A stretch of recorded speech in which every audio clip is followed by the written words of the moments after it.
तो हाँ चैंपियंस, क्या हाल है सबके। तो system of particles and rotational motion का लेक्चर नंबर 5 है आज। ठीक है, 5वां लेक्चर आगे जिसमें हम पढ़ेंगे मोशन ऑफ सेंटर ऑफ मास। तो जो हमने 4 लेक्चर करवाए उसमें हमने सिर्फ सीखा है सेंटर ऑफ मास निकालना। ठीक है, अभी जैसे सेंटर ऑफ मास निकाला हमने तो उसका अब मोशन आ गया ये। ठीक, और उसके बाद जो अपना मास मोमेंट ऑफ इनर्शिया आएगा उसके लिए प्रिपेयर कर रहे हैं इसको। तो मास मोमेंट ऑफ इनर्शिया आएगा अपना रोटेशनल मोशन में। ठीक है, जो भी चीज़ रोटेट करती है तो उसमें क्या क्या होता है वो सब आएगा। ठीक है, तो उसी के लिए प्रिपेयर कर रहे हैं हम सेंटर ऑफ मास को लेके। तो सबके लिए है IIT JEE neat and board exams के लिए। ठीक है, तो बढ़ते हैं अपना इसी चैप्टर में आगे या फिर इसी लेक्चर में आगे। जैसे अपना है मोशन ऑफ सेंटर ऑफ मास, तो मोशन के टाइम पे कौन कौन सी मैथ्स लगेगी उसका अब हम यहाँ पे डिस्कशन करेंगे। ठीक है, तो जैसे हमने जो पढ़ा था अपना RCOM, ये तो पढ़ लिया था जो सेंटर ऑफ मास का फॉर्मूला था। तो M1R1 plus M2R2 plus M3R3 और प्लस प्लस प्लस MNRN और divide by M1 plus M2 और प्लस प्लस MN। ठीक है, ये फॉर्मूला हमने सीख लिया था जो कि अब हम जो करते आ रहे हैं, जो सेंटर ऑफ मास निकालते आ रहे हैं इसी फॉर्मूले से तो निकालें सारे। ठीक है, तो अब जैसे मोशन आ रही है ये, तो मोशन में क्या आएगा, वेलोसिटी आएगी, एक्सेलरेशन आएगा, फोर्स आएगा। तो अगर इसको डिफरेंशिएट करूँ मैं, इसको 1 नंबर दे देता हूँ, इक्वेशन नंबर 1। तो अगर इस इक्वेशन नंबर 1 को मैं डिफरेंशिएट करूँ विद रिस्पेक्ट टू टाइम तो क्या आएगा अपने पास, जैसे RCOM को अगर डिफरेंशिएट करेंगे विद रिस्पेक्ट टू टाइम तो ये डिस्प्लेसमेंट अपॉन टाइम हो जाएगा। तो ये क्या बनेगा अपने पास, वेलोसिटी बनेगी। तो वेलोसिटी बनेगी किसकी, सेंटर ऑफ मास की, और बराबर हो जाएगा अपने पास M1V1 प्लस M2V2 और प्लस ऐसे चलता रहेगा प्लस MNVN और डिवाइड बाई हो जाएगा M1 प्लस M2 और प्लस प्लस MN। ठीक है, जैसे यहाँ पे इसको डिवाइड बाई dt करेंगे तो dr बाई dt यानी वेलोसिटी बन जाएगी अपनी, और यहाँ पे R1 है तो R1 बाई dt, तो ये क्या बन जाएगा, वेलोसिटी 1 बन जाएगी, ये वेलोसिटी 2 बन जाएगी, ये वेलोसिटी n बन जाएगी और डिवाइड बाई अपना सेम रह जाएगा ये। ठीक है, तो ये फॉर्मूला होगा अपना velocity of centre of mass का। ऐसे एक्सेलरेशन का बन जाएगा, तो जैसे acceleration of centre of mass वो क्या हो जाएगा, वो हम करेंगे वेलोसिटी को differentiate with respect to time. ठीक है, इसको करेंगे तो क्या आ जाएगा, ये बनेगा अपना एक्सेलरेशन ऑफ सेंटर ऑफ मास, और ये बराबर हो जाएगा M1A1 प्लस M2A2 और प्लस ऐसे ही चलता रहेगा प्लस MNAN और divide by M1 plus M2 और प्लस ऐसे ही चलता रहेगा प्लस MN तक, जितने मास दिए रहे हैं उनका सबको जोड़ सकते हैं हम। ठीक है, तो हर एक पार्टिकल का एक्सेलरेशन अलग हो सकता है, बट सेंटर ऑफ मास का अगर नेट फोर्स 0 तो सेंटर ऑफ मास का एक्सेलरेशन 0 होएगा। ठीक है, तो यहाँ से अगर मैं हम देखें इसको, जैसे ये टोटल M हो जाएगा, ये जैसे M को हम यहाँ पे क्रॉस मल्टीप्लाई कर रहे हैं तो फोर्स का फॉर्मूला आएगा ना अपने पास। तो जैसे M1 प्लस M2 और प्लस प्लस MN और इनटू A सेंटर ऑफ मास, तो ये बराबर हो जाएगा अपना M1A1 प्लस M2A2 और प्लस ऐसे चलता रहेगा प्लस MNAN। ठीक है, अगर ये M1 M2 M2 इन सबको जोड़ेंगे तो एक सिस्टम का टोटल मास बन जाएगा ये, तो इसको हम लिख सकते हैं कैपिटल M। तो इसको अगर यहाँ से करूँ मैं, तो जो ये वाली इक्वेशन इसको यहाँ से कर रहा हूँ तो कैपिटल M और इनटू ACOM। ठीक है, ये बराबर हो जाएगा किसके, जैसे M1A1 है तो ये इसको F1 बोल देते हैं क्योंकि F इजिकल टू M में होता है, तो इसको F1 F2 और ये Fn तक। ठीक है, तो F1 vector plus F2 vector plus ऐसे ही चलता रहेगा प्लस Fn वेक्टर। ठीक है, और ये क्या होगा अपना F नेट हो जाएगा ये, तो F नेट बराबर हो जाएगा F नेट, और ये बराबर होएगा अपना F1 plus F2 plus F3 और ऐसे ही चलता रहेगा ये प्लस प्लस Fn। ठीक है, अगर मान लेते जो F नेट वो 0 है, किसी सिस्टम पर लगने वाला फोर्स 0 है, अगर किसी सिस्टम पर लगने वाला फोर्स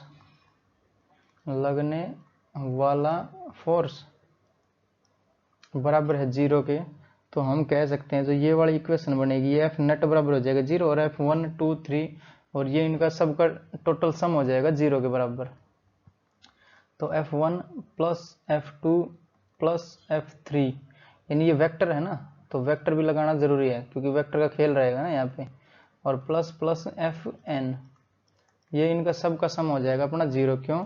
क्योंकि हमने माना है जो अगर सिस्टम पर नेट फोर्स 0 है, लगने वाले अगर किसी सिस्टम पर लगने वाला नेट फोर्स 0 है, यहाँ पे नेट और लगा देता हूँ, नेट फोर्स 0 है तो जैसे ये F1 F2 vector F1 vector F2 और वेक्टर F3 प्लस ये सब 0 के बराबर हो जाएगा क्योंकि ये वाला 0 हो जाएगा। तो जो ये वेक्टर है तो इसका ये मतलब नहीं है कि F1 0 हो जाए F2 0 हो जाए सब 0 हो जाए, ये मतलब नहीं है इसका। इसका मतलब है जैसे F1 किसी डायरेक्शन में लग रहा हो और उसको F2 कैंसिल कर दे क्योंकि वेक्टर है ना ये ऊपर।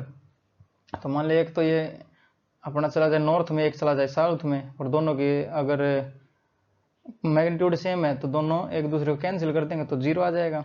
ठीक है, तो इसका ये कतई मतलब नहीं है कि इनका सबका सम सबकी वैल्यू 0 है। ठीक है, सबकी वैल्यू 0 नहीं होगी, ये इसके अपोजिट में हो जाएंगे। जैसे एक ईस्ट में लगे एक वेस्ट में लगे और उनका मैग्नीट्यूड सेम हो।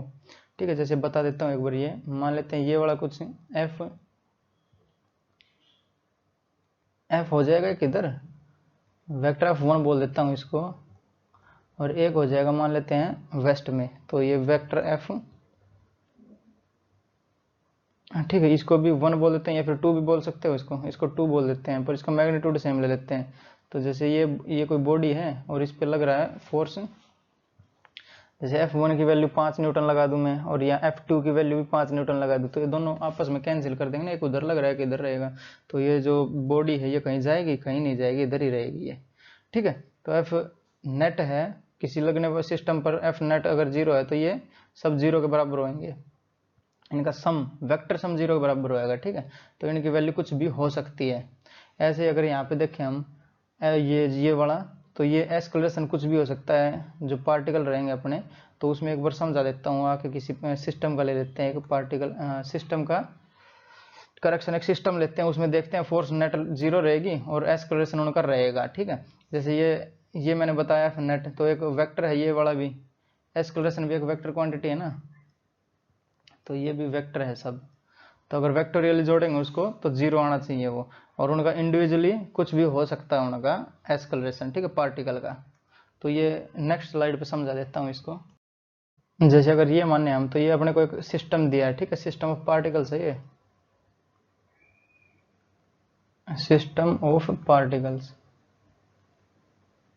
अगर इस पे बाहरी फोर्स कोई 0 है, जैसे F नेट अगर 0 है तो अपना ये क्या बनेगा, ये बनेगा अपना, जगह अगर 0 है तो F1 वेक्टर F1, तो vector F1 plus vector F2 plus ऐसे ही चलता रहेगा प्लस वेक्टर Fn, ये बराबर हो जाएगा 0 के। पर इसका ये कतई मतलब नहीं है, जैसे FMA इसको मैं MA1 लिख दूं, M1A1, तो ये वेक्टर प्लस M2A2 वेक्टर और प्लस प्लस ऐसे रहेगा, तो MN और A की पावर AN। ठीक है, तो ये 0 होएगा।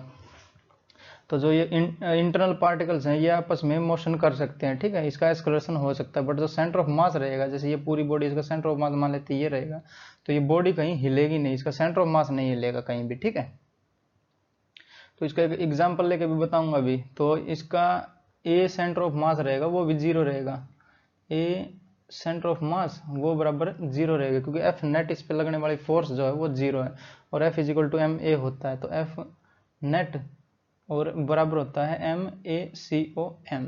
ठीक है, तो अगर एफ नेट 0 है तो escalation of centre of mass वो 0 रहेगा, और इंडिविजुअल पार्टिकल का एस्केलेशन हो सकता है। ठीक है, जैसे इसका एक एग्जांपल ले लेते हैं हम यहाँ पे, ताकि बेटर अंडरस्टैंडिंग हो सके। जैसे एक ग्रेविटेशनल फोर्स का एग्जांपल ले लेते हैं, तो उसमें हम एक मान लेते हैं एक मास M1 और एक मास मान लेते हैं हम M2। ठीक है, तो जो ये मान लेते हैं M1 और ये मान लेते हैं M2, तो ये पूरा एक अपना सिस्टम कहलाएगा ना। तो ये किस फोर्स से खींचेंगे एक दूसरे की ओर, ग्रेविटेशनल फोर्स लगेगा। ठीक है, जैसे अपन ये पहले वाला माने ये एक, और ये मान लेते हैं दूसरा।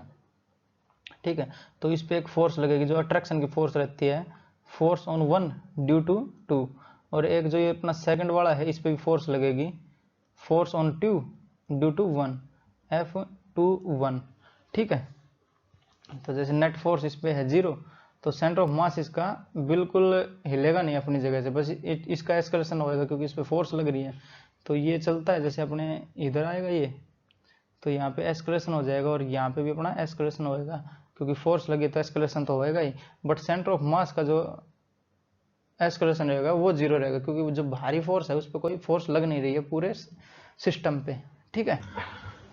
ठीक है, क्योंकि जो अपनी ये फोर्सेज हैं, ये जैसे अगर न्यूटन का थर्ड लॉ देखें हम, तो इक्वल एंड अपोजिट है, तो एफ नेट कितना हो जाएगा यहाँ पे, एफ नेट तो 0 ही होएगा, एफ नेट बराबर हो जाएगा 0, क्योंकि सिस्टम पे कोई नेट फोर्स है ही नहीं, तो इसका सेंटर ऑफ मास नहीं हिलेगा कहीं भी, ये अपने आप में हिलते रहेंगे, ठीक है। तो ए सेंटर ऑफ मास बराबर हो जाएगा अपना 0, ठीक।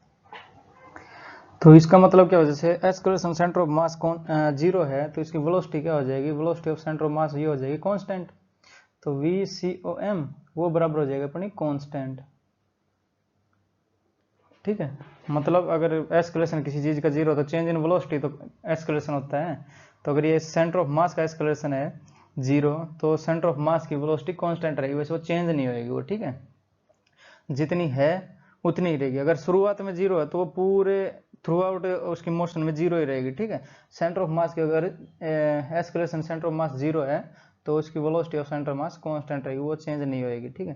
क्योंकि अगर ये चेंज हो जाएगी तो सेंटर ऑफ मास का एस्केलेशन आ जाएगा उसमें, क्यों, क्योंकि चेंज इन वेलोसिटी अपना एस्केलेशन होता है, ठीक है। तो जैसे ये VCOM अपनी कांस्टेंट रहेगी, तो इसका ये मतलब नहीं है कि V1 भी कांस्टेंट हो, ठीक है, ये मतलब नहीं है इसका V2 भी कांस्टेंट हो, ये इसका मतलब नहीं है, ठीक है। CONSTANT, तो इसकी इंडिविजुअल वेलोसिटी हो सकती है, तो वो एक दूसरे का अपोजिट में, जैसे एक नॉर्थ में जा रहा है और एक साउथ में जा रहा हो, तो इसकी वजह से वो अगर मैग्नीट्यूड सेम है तो दोनों की वेलोसिटी आपस में कैंसिल आउट हो जाएगी, ठीक है। तो ये मतलब नहीं है कि दोनों कांस्टेंट हो अपनी वेलोसिटी। एक और एग्जांपल देख लेते हैं, जैसे अगर मान लेते हैं हमारे पास इलेक्ट्रोस्टैटिक चार्ज हो अपने पास, तो एक मान लेते हैं Q1 पॉजिटिव का ही मान लेते हैं Q1, और दूसरा भी पॉजिटिव मान लेते हैं Q2, ठीक है। तो पॉजिटिव पॉजिटिव एक दूसरे को रिपेल करेंगे, तो ये मान लेते हैं F2 ड्यू टू 1, और ये भी रिपेल करेगा तो F force on 1 due to 2। ये पढ़ने का तरीका है ना, फोर्स ऑन 1 ड्यू टू 2, या और जो ये दूसरे पे लग रहा है फोर्स ऑन 2 ड्यू टू 1, ठीक है, ऐसे पढ़ा जाता है इसको। तो ये भी एक अपना सिस्टम है, तो सिस्टम में इंटरनल फोर्सेज हैं, बाहर से कोई फोर्स लगा नहीं रहा, क्योंकि ये दोनों अपने आपस में एक दूसरे को रिपेल कर रहे हैं, क्योंकि सेम चार्ज है, अगर नेगेटिव पॉजिटिव होता है तो दोनों अट्रैक्ट करते हैं, ठीक है। तो ये इस पे नेट फोर्स कितना हो जाएगा अपना 0, तो F नेट बराबर हो जाएगा 0, तो ए सेंटर ऑफ मास का 0 रहेगा, ए सेंटर ऑफ मास हो जाएगा 0, और इसका ये मतलब नहीं है कि ये जैसे ये चलेंगे नहीं, ठीक है, ये चल सकते हैं, इंटरनल जो भी पार्टिकल है उनका मोशन हो सकता है, उसका एक्सक्रेशन हो सकता है, ठीक है। सेंटर ऑफ मास अगर 0 है तो VCOM रहेगा अपना कांस्टेंट, ठीक है, और बाकी सब यही चलता रहेगा, यही कहानी आ जाएगी इसमें भी, समझे इतना, ठीक है। रिपीट करके देख लेना इसको, क्वेश्चंस की ओर बढ़ते हैं, क्वेश्चन से और ज्यादा क्लैरिटी हो जाएगी थोड़ी, ठीक है। तो बढ़ते हैं अपने क्वेश्चंस की ओर। जैसे क्वेश्चन दिया हमें, find velocity of centre of mass of this system, ठीक है। तो जो ये 1 kg का मास है ये बढ़ रहा है नॉर्थ ईस्ट में 5 मीटर पर सेकंड की स्पीड से, और ये एंगल दिया हमें 37, इसी प्रकार के ये वाला जो 1 kg का मास है वो 37 पे नीचे की तरफ गया है 10 मीटर पर सेकंड से, ठीक है। तो हमें वेलोसिटी ऑफ सेंटर ऑफ मास बताना है, तो velocity of centre of mass का फॉर्मूला क्या होगा, m1v1 प्लस m2v2 और divide by m1 plus m2, इसमें 2 ही मास दिए इसलिए हमने 2 ही लिखा है, अगर 3 दिए होते तो यहाँ पे m3 प्लस v3 और डिवाइड बाई प्लस वाला प्लस का m3 और करते हैं हम, ठीक है। तो ये 2 दिया इसलिए तो 2 लिखा है मैंने। तो इसके जो कंपोनेंट बनाने पड़ेंगे हमें, एक तो ये x में आगे जा रहा है और y में ऊपर बढ़ रहा है, तो ये वाला कौन सा कंपोनेंट हो जाएगा, 5 cos 37 हो जाएगा ये, ठीक है। तो 5 और cos 37 डिग्री, और जो ये ऊपर वाला होगा ये कितना हो जाएगा, 5 sin 37 डिग्री, ठीक है। तो ये ऊपर वाला हो जाएगा अपना 5 साइन 37 डिग्री। समझे, दो कंपोनेंट बना लिए। तो इसका जो कंपोनेंट कितना हो जाएगा 537। 37 वाली ट्रायंगल देख लेते हैं हम। तो ये तो याद हो गई होगी अभी तक। तो जैसे 37 है, छोटा एंगल तो छोटी भुजा 3 4 5 वाली बनती है ये। ठीक है, तो कोस 37 कितना है, जैसे ये देखें हम, तो कोस 37 मतलब बेस अपॉन हाइपोटेन्यूज। तो 4/5, 5 से 5 कट जाएगा तो ये बचेगा 4 मीटर पर सेकंड। तो मैं इसको लिख देता हूँ, ये बचेगा अपना 4 मीटर पर सेकंड। और ऊपर वाला कितना हो जाएगा, ऊपर वाला हो जाएगा 3 मीटर पर सेकंड, क्योंकि साइन 37 कितना 3/5, 5 से 5 मरेगा, ये बचेगा अपना 3 मीटर पर सेकंड। ठीक है, 3 मीटर पर सेकंड। यहाँ तक किसी को कोई डाउट अभी तक? और अब इसका देख लेते हैं, जैसे 10 है तो 10 कोस 37 बनेगा ऊपर वाला। ठीक है, तो ये बनेगा अपना 10 और कोस 37 डिग्री। तो कोस 37 कितना था अपना 4/5 था, तो 5 दूनी 10 और 4 दूनी 8 हो जाएगा। तो इधर वाली जो है अपनी वो 8 मीटर पर सेकंड है। ठीक है, तो इसको मैं लिख देता हूँ 8 मीटर पर सेकंड, 8 मीटर पर सेकंड। और एक हो जाएगी नीचे वाली, नीचे वाली 3/5 होगी, 10 गुणा 3/5, तो 5 दूनी 10 और 3 दूनी 6, तो ये नीचे वाली हो जाएगी अपनी 6 मीटर पर सेकंड। ठीक है, समझ रहे हो ना। ये जैसे 10 कोस 37 है, तो इस ये वाला कितना आएगा 10 साइन 37 आएगा। साइन 37 कितना 3/5 और 10 साइन 37, तो 10 गुणा 3/5, तो 10 30/5 यानी 6 मीटर पर सेकंड। ठीक है, तो ये दो बन गए इसके। तो एक तो जैसे अगर ये x में भी है y में भी है, ये भी x में है और ये y में भी है, तो इसका साइन कन्वेंशन लेंगे। जैसे ये ऊपर जा रहा है तो पॉजिटिव, ये वाला नीचे जा रहा है नेगेटिव। ठीक है, दो दो में निकालनी पड़ेंगे हमें, x velocity of centre of mass in x direction और y डायरेक्शन, क्योंकि x में भी बढ़ रहा है y में भी नीचे जा रहा है। ठीक है, तो velocity of centre of mass in x direction, तो पेन चेंज कर लेता हूँ, VCOM इन x डायरेक्शन। ठीक है, ये बराबर कितना हो जाएगा m1 v1 इन x डायरेक्शन। जैसे ये m1 v1 है, x में निकाल रहे तो x में रखेंगे हम यहाँ भी, तो m1 कितना अपना 1 और इंटू v1 इन x डायरेक्शन। तो ये v1 ये कितनी आई है 4 मीटर पर सेकंड आई है, तो ये 4 और प्लस m2 भी 1 kg अपना, और इंटू v2 इन x डायरेक्शन कितना हो जाएगा, v2 इन x डायरेक्शन ये है 8 मीटर पर सेकंड हो जाएगा। तो ये 1 इंटू 8 और divide by m1 plus m2, तो 1 + 1 यानी 2 हो जाएगा ये। तो ये कितनी आई अपनी 8 और 4 12/2 यानी 6 मीटर पर सेकंड। ठीक है, तो अगर ओवरऑल देखें तो ये 6 मीटर पर सेकंड से एक्स सेंटर ऑफ मास की वेलोसिटी आ रही है, एक्स डायरेक्शन में कितनी आ रही है 6 मीटर पर सेकंड। एक बार वाई में और देख लेते हैं, तो यहाँ पे velocity of centre of mass in Y direction, तो ये कितना हो जाएगा, जैसे m1 v1 इन वाई डायरेक्शन, तो m1 तो है 1 kg ये, और जो वेलोसिटी है इन वाई डायरेक्शन वो कितनी है 3 मीटर पर सेकंड है। वाई वाली मेजर कर रहे हैं ना अभी, तो ये 3 और प्लस m2 कितना 1 kg का है, तो ये 1 kg और इनटू जो velocity of second in Y direction, तो ये वाली वाई डायरेक्शन में है सेकंड की, ये दूसरा मास है ना अपना, तो ये 6 मीटर पर सेकंड है, किसमें नेगेटिव में लेंगे ये, क्योंकि ये नीचे जा रही है। साइन कन्वेंशन जरूरी है यहाँ पे। ठीक है, और डिवाइड बाई हो जाएगा अपना m1 प्लस m2, ये 2 हो जाएगा, तो ये माइनस का 3/2 यानी 1.5 हो जाएगा माइनस का, और मीटर पर सेकंड। समझे यहाँ तक? तो अब देख लो, जो वेलोसिटी ऑफ सेंटर ऑफ मास की वो एक्स डायरेक्शन में कितनी, जैसे ये अगर सेंटर ऑफ मास मान लो इसको मैं, तो ये एक्स डायरेक्शन में आई अपनी 6 मीटर पर सेकंड, और वाई डायरेक्शन में कितनी आई है, वाई डायरेक्शन में आ जाएगी अपनी 1.5 मीटर पर सेकंड। ठीक है, माइनस क्यों नहीं लगा, क्योंकि ऑलरेडी मैंने नीचे दिखा दिया है इसको। तो ये 1.5 है और ये है अपना 6 मीटर पर सेकंड। यहाँ तक किसी को कोई डाउट अभी तक? तो वेलोसिटी एक वेक्टर क्वांटिटी है, तो वेक्टर पैरेललोग्राम वेक्टर एडिशन लगा देंगे हम। एंगल कितना है 90 डिग्री का है इसमें दोनों का, तो इसको VCOM ये हम लिख सकते हैं √a² प्लस b²। ठीक है, तो a² हो जाएगा 36 और प्लस b² हो जाएगा अपना 2.25। 15 का 225 होता है, और 2 पॉइंट के बाद दशमलव लग जाएगी ये। ठीक है, ठीक, तो ये जो भी आंसर आ गया अपना मीटर पर सेकंड में आ जाएगा। ठीक है, तो वेलोसिटी ऑफ सेंटर ऑफ मास की वेलोसिटी आ जाएगी। अगर हमसे पूछे कितना नीचे जाएगा कितना ऊपर जाएगा, तो अगर यहाँ से बताना हो मैं, तो मान लेते हैं थीटा एंगल नीचे आएगा, क्योंकि ज़्यादातर तो इसी की साइड ही झुकेगा, तो ये थीटा मान लेते हैं। और जो वेक्टर है उसको हम पैरेलली शिफ्ट कर सकते हैं, तो इसको हम यहाँ पे ले आएंगे अपना। ठीक है, ये 90 का बनेगा। अगर टेन थीटा निकालेंगे हम तो टेन थीटा हो जाएगा अपना लंब बटे आधार, तो ये वाला लंब हो जाएगा और ये बेस हो जाएगा। तो ये टेन थीटा हो जाएगा अपना, टेन थीटा बराबर हो जाएगा 1.5 और डिवाइड बाई 6 लंब बटे आधार, तो ये कितना हो जाएगा 1/4 हो जाएगा। ठीक है, तो ये अपना आंसर हो जाएगा। अगर थीटा पूछेगा तो ये आंसर कर देंगे हम।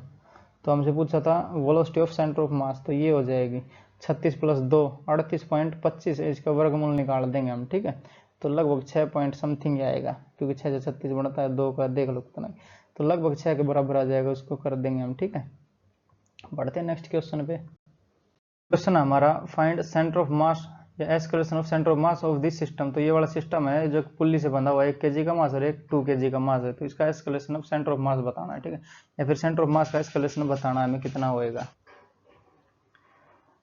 तो जैसे ये 2 kg का मास है तो ये नीचे जाएगा, मान लेते हैं एस्केलेशन ए से नीचे जा रहा है ये। ठीक है, तो मानना है एस्केलेशन ए से नीचे जाएगा और इस पे वेट कौन कौन सी लगेगी, एक तो लगेगी 2g नीचे की तरफ और एक लगेगी टेंशन t ऊपर की तरफ। ठीक है, और जो जैसे ये स्ट्रिंग सेम है, स्ट्रिंग सेम है तो टेंशन भी सेम रहेगी, तो जो 1 kg पे लगेगी वो भी टेंशन t ही रहेगी। ठीक है, और जो वेट की वजह से जाएगा वो 1g नीचे की तरफ जाएगा। और जैसे एस्केलेशन तो इसका भी सेम रहेगा, क्योंकि एक ही स्ट्रिंग से बंधे हुए, तो इसका एस्केलेशन भी मान लेते हैं ए है। ठीक, तो दोनों के FBD बना लेते हैं। तो 1 kg में है ये अपना 1g नीचे लग रहा है और टेंशन t ऊपर लग रहा है, और इसका एस्केलेशन है ऊपर की तरफ। तो F = ma या F net = ma। तो F net यानी टेंशन इसमें भारी पड़ रही है, तो टेंशन की वजह से ऊपर जा रहा है, तो टेंशन -1g और बराबर हो जाएगा ma। मास कितना इसका 1 kg का और a कितना अपना एस्केलेशन a ही मानना हमने। ठीक है, जैसे टेंशन ये भारी है तो टेंशन ऊपर जा रही है, ऊपर लेके जाइए, फोर्स डोमिनेंट है यहाँ पे, तो t में से g जाएगा और इक्वल टू हो जाएगा ma। मास कितना 1 kg का और a से गुणा हो जाएगी ये, तो इसको मैं इक्वेशन नाम दे देता हूँ 1। ठीक है, और 1 बन जाएगी अपने 2 kg मास से। अगर 2 kg की FBD बनाऊँ तो 2 kg पे है 2g नीचे की तरफ और एक टेंशन है t ऊपर की तरफ, और इसका एस्केलेशन है डाउनवर्ड।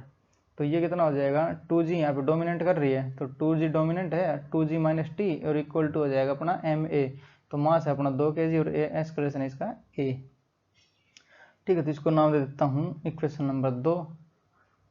ठीक है, तो दोनों को ऐड कर देंगे, जैसे ये वाला इक्वेशन यहाँ पे ऐड कर रहा हूँ मैं। ठीक है, इसको तो ये है 2g और माइनस का t इक्वल टू 2a। तो दोनों को ऐड करेंगे तो t से t मर जाएगा अपना, बचेगा क्या 2g में से एक g जाएगा, तो g बराबर हो जाएगा अपना, ये ऐड होएगा तो 3a हो जाएगा।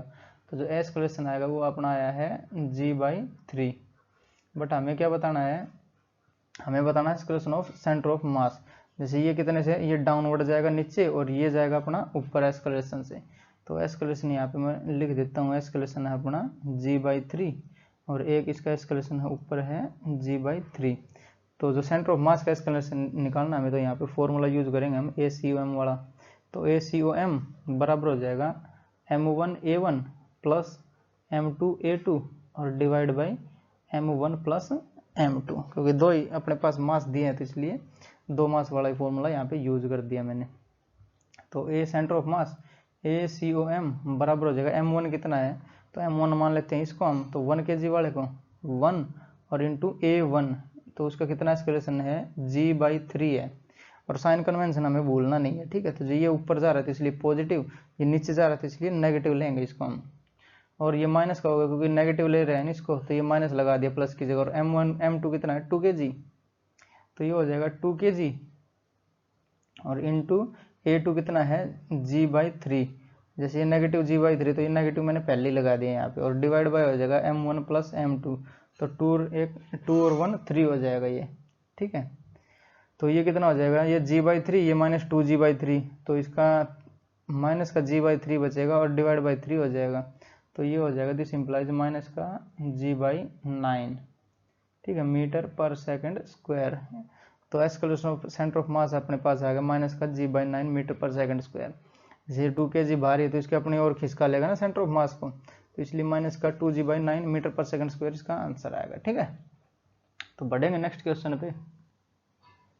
तो जो क्वेश्चन ना है उसको रिपीट करके देख लेना, कोई दिक्कत नहीं, इसे इजी है, इजी कंसेप्ट है, ये वाला ही तो लगाना जो हमने सेंटर ऑफ मास पढ़ लिए 4 लेक्चर, उसमें सब में से यही तो लगा रहे हैं।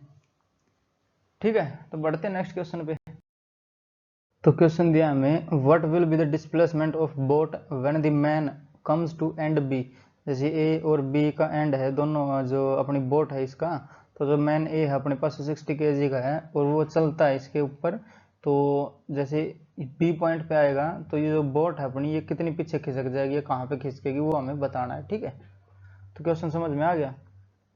तो इसका सोल्यूशन है, जैसे ये पूरा एक सिस्टम है, तो मैन और बोट एक सिस्टम है, इस पे एक्सटर्नल फोर्स कोई है नहीं है। अगर एफ नेट यहाँ पे 0 है, एफ नेट बराबर है 0, तो एक्सेलरेशन ऑफ सेंटर ऑफ मास अपना रहेगा 0। ठीक है, और जैसे कि इनिशियली एट रेस्ट पे है, उसके बाद इसने चलना शुरू करा है, तो इनिशियली एट रेस्ट पे है तो फाइनली भी एट रेस्ट पे ही होगा, क्योंकि इसके एक्सेलरेशन में कोई चेंज हुआ नहीं है। तो वेलोसिटी ऑफ सेंटर ऑफ मास बराबर रहेगी 0।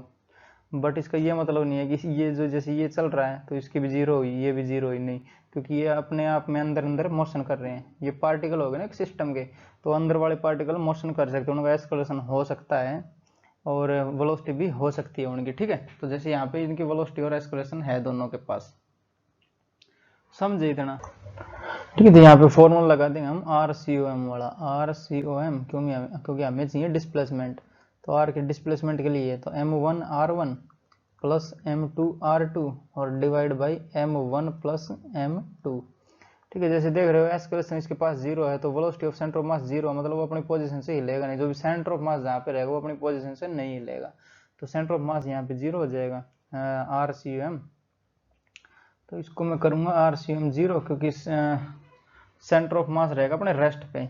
तो अगर यहाँ से देखें हम तो M1 R1 plus M2 R2 बराबर हो जाएगा अपना 0 के।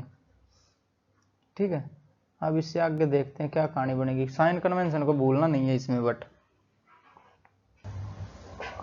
साइन कन्वेंशन नहीं भूलना है। और जो विद रिस्पेक्ट टू ग्राउंड लेंगे हम, जो भी ये वेलोसिटी लेंगे वो विद रिस्पेक्ट टू ग्राउंड लेंगे। ठीक है, विद रिस्पेक्ट टू ग्राउंड लेंगे, सारी जितनी भी वेलोसिटी हम या फिर जितनी भी डिस्प्लेसमेंट या जितना भी एक्सेलरेशन लेंगे वो हम लेंगे विद रिस्पेक्ट टू ग्राउंड। ये नहीं भूलना है, एक अपने को नहीं भूलना साइन कन्वेंशन। जैसे आगे बढ़ रही है तो पॉजिटिव, पीछे आ रही है तो नेगेटिव, ऊपर जा रही है तो पॉजिटिव, नीचे जा रही है तो नेगेटिव। ठीक है, और विद रिस्पेक्ट टू ग्राउंड रखेंगे। तो ये वाली इक्वेशन उठाते हैं हम अपनी। तो ये इक्वेशन क्या है अपनी, M1 R1 plus M2 R2 और बराबर हो जाएगा अपना 0।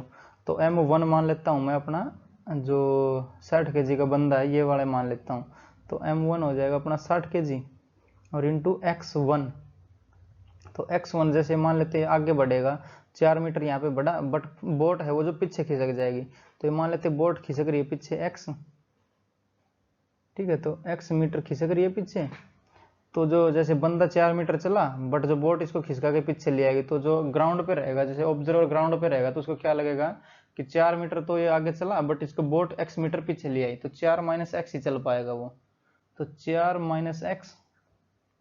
ठीक है, और प्लस M2 कितना अपना 40 kg की दी अपने को, जो बोट है वो, तो 40 और इंटू R2 हमने मान लिया ऑलरेडी पहले, पीछे X कितना, X खिसक गई ना पीछे, तो ये X मान लिया मैंने, और ये बराबर हो जाएगा अपना 0 के, और ये होगा नेगेटिव X, क्योंकि ये माइनस में है ना ऑलरेडी, तो माइनस में X हो जाएगा अपना। समझे यहाँ तक? तो इसको फर्दर सोल्व करेंगे, जैसे 0 से 0 मर ही जाएगा यहाँ पे, तो 0 से ये 0 मर जाएगी, तो ये 4 6 24 और माइनस 6x और माइनस का 4x। ठीक है, साइन कन्वेंशन का ध्यान देना इसमें, से माइनस का 4x इक्वल टू हो जाएगा अपना 0, तो ये 24 इक्वल टू हो जाएगा 10x और x जो आ जाएगा अपना वो आ जाएगा 2.4 मीटर। ठीक है, तो 2.4 मीटर यानी जैसे हमने 2.4 ऑलरेडी x माना था पीछे, तो ये बैकवर्ड में इसका आंसर हो जाएगा 2.4 मीटर बैकवर्ड। ठीक है, तो एक बार रिलेटिव वेलोसिटी या फिर रिलेटिव डिस्प्लेसमेंट का कंसेप्ट बता देता हूँ। जैसे ये बार ना पता चले, ये माइनस का जैसे 4 आगे बढ़ रहा है, ये है तो एक्यूरेट ही सबको पता चल जाए, जैसे 4 आगे बढ़ रहा है, बोट पीछे जा रही है x मीटर, तो जो ग्राउंड से दिखेगा वो कितना दिखेगा, क्योंकि 4 तो बढ़ा ही है बट x पीछे भी खिसक गया, तो 4 - x ही बनेगा इसका। ठीक है, जो इसकी डिस्प्लेसमेंट होगी वो। अगर वो नहीं समझ में आता तो यहाँ पे रिलेटिव डिस्प्लेसमेंट का कंसेप्ट बता देता हूँ। तो जैसे हमें चाहिए displacement of man with respect to ground चाहिए, तो यहाँ पे बोट का दे रखा हमें। ठीक है, और बराबर क्या हो जाएगा, displacement of man with respect to ground minus displacement of boat with respect to ground. ठीक, ये अपना रिलेटिव डिस्प्लेसमेंट का कंसेप्ट है ये। अगर ये भी नहीं आता तो ऊपर सर्च करना है रिलेटिव वेलोसिटी और साथ में लगा देना द चैंपियंस इंस्टीट्यूट, तो लेक्चर मिलेगा वहाँ पे, उस पर देख लेना ये। ठीक है,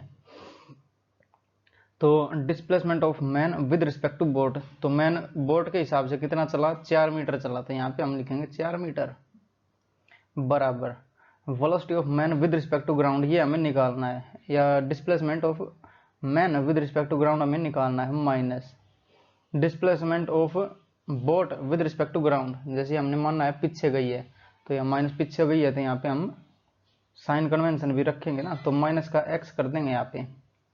ठीक है, तो इसको सब्जेक्ट बनाएंगे तो ये माइनस माइनस प्लस हो जाएगा, और जो displacement of man with respect to ground कितनी हो जाएगी, 4, और माइनस हो जाएगा या जाके x। तो यहाँ पे लिखूंगा मैं displacement of man with respect to ground बराबर हो जाएगा 4 - x। ठीक है, तो ये ऐसे भी कर सकते हो, नहीं तो लॉजिक लगा के लेना अपना। जैसे ये जा रहा है कितना मीटर, 4 मीटर गया, बट ग्राउंड से देखेंगे तो कैसा लगेगा, जैसे x मीटर पीछे खिंचेगी तो 4 - x ही दिखेगा वो। ठीक है, तो कैसे भी कर लेना, 2.4 मीटर इसका आंसर हो जाएगा। तो बढ़ेंगे नेक्स्ट क्वेश्चन की ओर। तो क्वेश्चन दिया हमें, by what distance the balloon shifts downward when monkey reaches top most point. ठीक है, तो इसकी लेंथ भी दे रखी थी, कितनी थी वो क्वेश्चन चेक करता हूँ, क्रॉस चेक।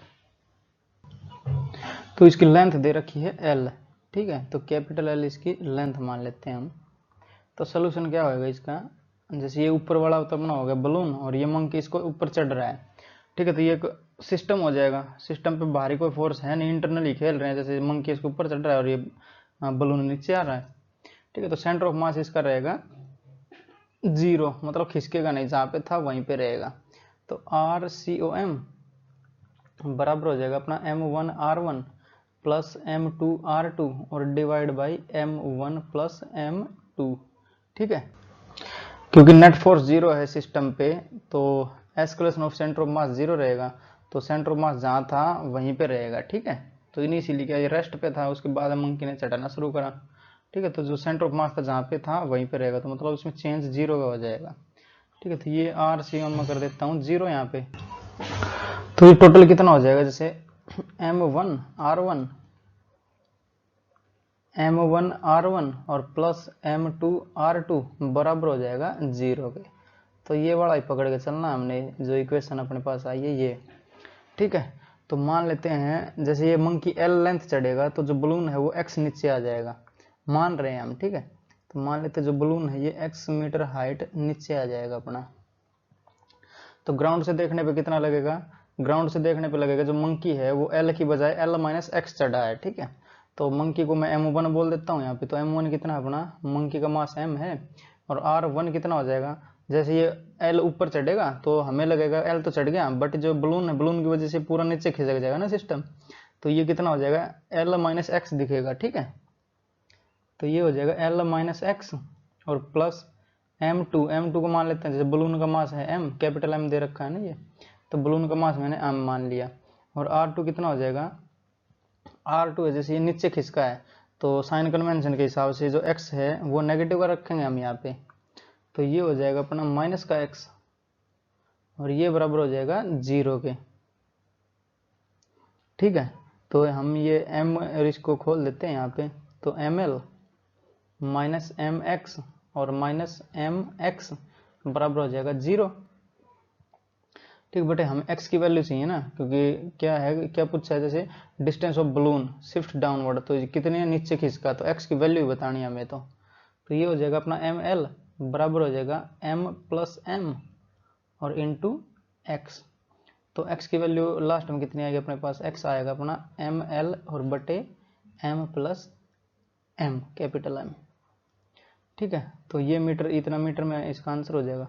ये अपना आंसर हो जाएगा। जैसे x कितना होगा मीटर में दे रखा, मान लेते हैं हम मंकी का मास भी दे देते, लेंथ दे देते और इसका बलून का मास दे देते, तो तीन सबको रख के यहाँ पे x की वैल्यू जो आती है वो मीटर में रख देते हैं, मीटर सेंटीमीटर कितना भी कुछ भी दे रखा हो, लेंथ जितनी भी दे रखी होगी उसके यूनिट उसके हिसाब से अपना आंसर आ जाएगा। ठीक है, बढ़ेंगे नेक्स्ट क्वेश्चन पे।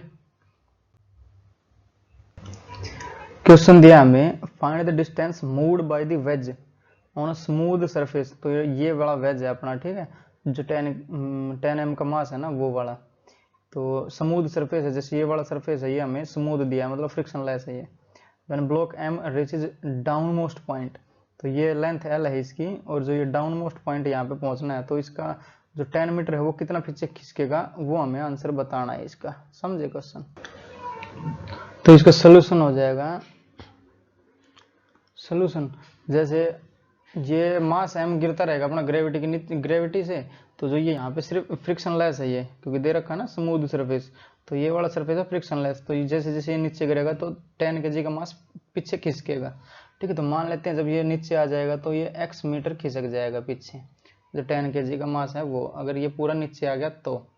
ठीक है, तो जैसे इस पे कोई नेट फोर्स तो जीरो है, बाहरी वाली अंदर ही अंदर खेल रहे हैं, तो नेट फोर्स जीरो, तो escalation of centre of mass zero हो जाएगा, velocity of centre of mass zero हो जाएगी। क्यों? क्योंकि इनिशियली रेस्ट पे है, इनिशियली रेस्ट पे तो velocity of centre of mass zero, तो सेंटर ऑफ मास कहीं खिसकेगा ही नहीं। ठीक है, तो RCOM अपना हो जाएगा जीरो, RCOM बराबर हो जाएगा M1R1 प्लस M2R2 और divide by M1 plus M2, तो ये वाला तो हो जाएगा जीरो, तो और ये मल्टीप्लाई होकर जीरो हो जाएगा, तो M1R1 और plus M2R2, M1R1 plus M2R2 बराबर हो जाएगा अपना जीरो के, तो इसी को पकड़ के चलेंगे हम। ठीक है, तो मास M1 बोल देता हूँ मैं इसको, तो M दिया है अपने को, तो M दिया है, और जो R कितना होगा, जैसे ये 2.2 है, अगर ये यहीं पे रहता तो जो मास है ये पूरा कितना खिसकता है, 2.2 खिसकता, बट क्या है जो ये पीछे भी खिसक रहा है ना, तो पीछे कितना खिसका, x खिसका, तो हमें लगेगा जो कि पूरा चला है 2.2 और माइनस कुछ चला है x मीटर का, जितना ये ब्लॉक खिसक गया अपना पीछे वाला वेज खिसक गया। ठीक है, और प्लस M2 कितना अपना 10 m के बराबर है। ठीक है, और R2 कितना, मतलब ये ब्लॉक कितना खिसका, x खिसका कितना पीछे की ओर, तो यहाँ पे माइनस लिखेंगे, साइन कन्वेंशन को नहीं भूलना हमें, और बराबर हो जाएगा अपना जीरो के।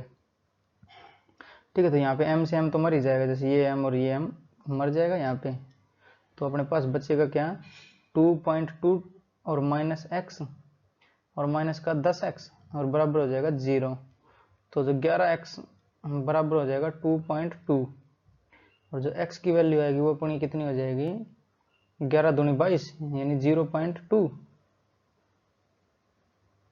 ठीक है, 0.2 मीटर हो जाएगी, इसका आंसर हो जाएगा अपना ये 0.2 को 11 से 0.22 को करेक्शन 2.2 को 11 से डिवाइड करेंगे तो 0.2 अपना आंसर हो जाएगा ये। ठीक है, बढ़ेंगे नेक्स्ट क्वेश्चन की तरफ। अगर नहीं आ रहा तो इसको एक बार फिर से चेक कर लो, जो पहले लेक्चर करवा दिए सेंटर ऑफ मास के उनको देख लो, सब समझ में आ जाएगा। ठीक है, कोई हार्ड एंड फास्ट नहीं है यहाँ पे, रॉकेट साइंस नहीं है कुछ। तो बढ़ेंगे नेक्स्ट क्वेश्चन पे। तो क्वेश्चन दिया हमें Mohan and Sohan move to centre of boat, जैसे ये बोट है इसका सेंटर की ओर मूव करते हैं मोहन और सोहन, दो बंदे हैं अपने पास, तो उनकी डिस्प्लेसमेंट कितनी हो जाएगी, 2-2 मीटर हो जाएगी, क्योंकि जो बोट दी है अपने को 4 मीटर की दी है ना, जैसे ये बोट दे दी 4 मीटर की, तो इसका सेंटर कितना होगा, सोहन से भी 2 मीटर और मोहन से भी 2 metre. Find displacement of boat if initially system was at rest, तो जैसे बोट की डिस्प्लेसमेंट बतानी है, कहाँ पे जाएगी, आगे जाएगी पीछे जाएगी और कितना जाएगी। ठीक है, और उसकी initially system was at rest, rest पे था पहले, तो जो इस पे लगने वाली एक्सटर्नल फोर्स है वो F नेट जीरो है यहाँ पे। ठीक है, अगर F नेट जीरो है, F नेट बराबर है जीरो, तो A सेंटर ऑफ मास या escalation of centre of mass वो रहेगा जीरो। ठीक है, अगर ये जीरो है तो velocity of centre of mass वो कांस्टेंट रहेगी, VCOM बराबर हो जाएगी अपनी कांस्टेंट। बट जो पहले दिया हमें सिस्टम दिया है रेस्ट पे, मतलब इसकी पहले इसकी वेलोसिटी जीरो थी, तो बाद में भी कितनी रहेगी, VCOM बराबर हो जाएगा अपनी जीरो की। ठीक है, अगर वेलोसिटी जीरो है इसकी, तो मतलब उसकी पोजीशन में कोई चेंज नहीं हुआ, क्योंकि चेंज इन पोजीशन अपनी होती है वेलोसिटी। ठीक है, पोजीशन में कोई चेंज नहीं हुआ तो उसका जो सेंटर ऑफ मास है वो कहीं खिसकेगा नहीं, तो RCOM बराबर हो जाएगा अपना m1r1 plus m2r2 plus m3r3 और divide by m1 plus m2 plus m3। अब की बार 3 लिए क्योंकि सिस्टम में हमें 3 पार्टिकल दिए, जैसे कि ये हो गया मोहन, सोहन एंड बोट। ठीक है, तो ये आरसीओ में तो इसका हो गया 0, तो ये इसको 0 मान लेता हूं मैं। तो m1r1 और प्लस m2r2 और प्लस m3r3 ये बराबर हो जाएगा 0 के। ठीक है, जो ये m1 plus m2 plus m3 इधर गुणा कर दिया मैंने 0 से, तो सब 0 हो गया ना ये। तो अब क्या है, मानना जो बोट है मान रहे हैं हम, तो ये मान लेते हैं हम आगे बढ़ रही है x डायरेक्शन में। ठीक, तो मैं इसको येलो पेन से दिखा रहा हूँ। तो मान लेते हैं x बोट आगे बढ़ी, x डायरेक्शन में ही x मीटर बढ़ी है, ये हमने मानना है। ठीक है, हम पीछे भी मान सकते थे इसको, किधर भी मान लो। अगर यहाँ पे पीछे मानेंगे तो आंसर नेगेटिव आएगा, तो इसके अपोजिट हो जाएगी। अगर यहाँ पे मानेंगे, अगर इसका आंसर नेगेटिव आया तो ये उधर अपोजिट जुड़ जाएगा। ठीक है, जो भी आंसर आएगा उसका नेगेटिव लग जाएगा। अगर ये इधर नेगेटिव आया तो इसकी डायरेक्शन पलट जाएगी, क्योंकि एक डिस्प्लेसमेंट है, वेक्टर क्वांटिटी है। अगर नेगेटिव आएगा तो इसका वेक्टर चेंज हो जाएगा, इसकी पोजीशन 180 घूम जाएगा। समझे? तो वेक्टर का लेक्चर देख सकते हो, ऊपर चैंपियंस इंस्टीट्यूट भर देना, तो वेक्टर का लेक्चर मिलेगा, अच्छा से बनाया हुआ, उसमें सब समझ में आ जाएगा ये। अगर शुरू से देख रहे होगे तो इजीली समझ पा रहे होगे। ठीक है, तो मैं m1 मान रहा हूं अपना इसको। ठीक है, मोहन को, m2 सोहन को और m3 मानना हमने बोट को अपनी को। तो m1 कितना है अपना 50 kg और इंटू r1, तो जैसे माना बोट हमने ये इधर गई x में, तो r1 तो 2 मीटर इधर भी चला और बोट भी इधर चली, तो जो हमें मोहन दिखेगा वो कितना चला दिखेगा, वो चला दिखेगा हमें 2 + x। ठीक है, x मीटर किसकी वजह से, बोट की वजह से, क्योंकि x मीटर बोट बढ़ी और सेंटर तक वो आया, यहाँ पे 2 + x हो जाएगा, प्लस m2। तो m2 कितना अपना, m2 माना सोहन को मैंने। ठीक है, तो सोहन का वेट अपना 60 kg और इंटू r2 जैसे मोहन कितना चला, -2 चला, पीछे चला है ना, तो ये माइनस में साइन कन्वेंशन भूलना नहीं है। तो सोहन चला अपना -2 और बोट बढ़ गई आगे, तो ये पॉजिटिव है और ये नेगेटिव है। ठीक है, तो -2 और प्लस का x। ठीक है, इतना चला दिखाएगा मोहन। और फिर क्या अपने पास m3 को मैंने माना बोट को, तो बोट का वेट कितना है 40 kg और इंटू बोट का जो डिस्प्लेसमेंट कितनी चली है वो x चली है, x में ही, तो ये पॉजिटिव रखी जाएगी यहाँ पे और बराबर हो जाएगा अपना 0 के। ठीक है, तो ये 0 से 0 मर जाएंगे यहाँ पे, ये वाले 0, ये वाले 0, ये वाले 0 सारी मर जाएंगे यहाँ पे। ठीक है, तो अब इसको हम ओपन कर लेते हैं, जो अपनी ब्रैकेट है इसको, तो 10 और प्लस का 5x और माइनस का 12 और प्लस का 6x और प्लस का 4x और बराबर हो जाएगा अपना 0। तो ये कितना हो जाएगा, 10 और 2 ये 12 है, तो ये -2 उधर जाएगा तो प्लस का हो जाएगा, तो 5 और 6 11 और 4 15, तो 15x बराबर हो जाएगा 2 के बराबर। तो x कितना आएगा, दिस इंप्लाइज x बराबर हो जाएगा 2/15। ठीक है, तो ये बराबर हो जाएगा 0.15 कम 15 6 0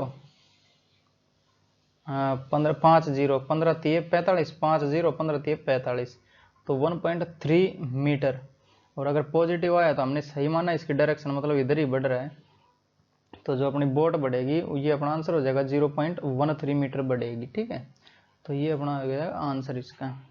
अगर मान लो हम जो ये x है इधर मानते, तो जो ये आता तो यही आंसर, बट ये नेगेटिव में आ जाता, तो नेगेटिव में आता तो मतलब पहले हमने नेगेटिव मान रखी है और नेगेटिव में आंसर आ रहा है, तो इसको पलट देंगे हम, तो ये वाला आगे की तरफ बढ़ जाता है। ठीक है, तो ये फॉरवर्ड डायरेक्शन में इसका आंसर हो जाएगा।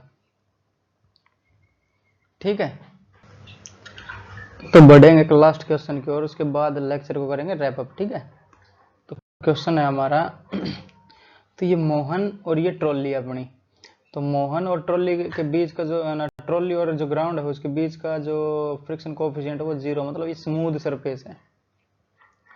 ठीक है, लिख देता हूँ स्मूथ सरफेस। ठीक, और क्वेश्चन क्या दिया हमें, find velocity of trolley when Mohan starts moving with velocity v with respect to trolley.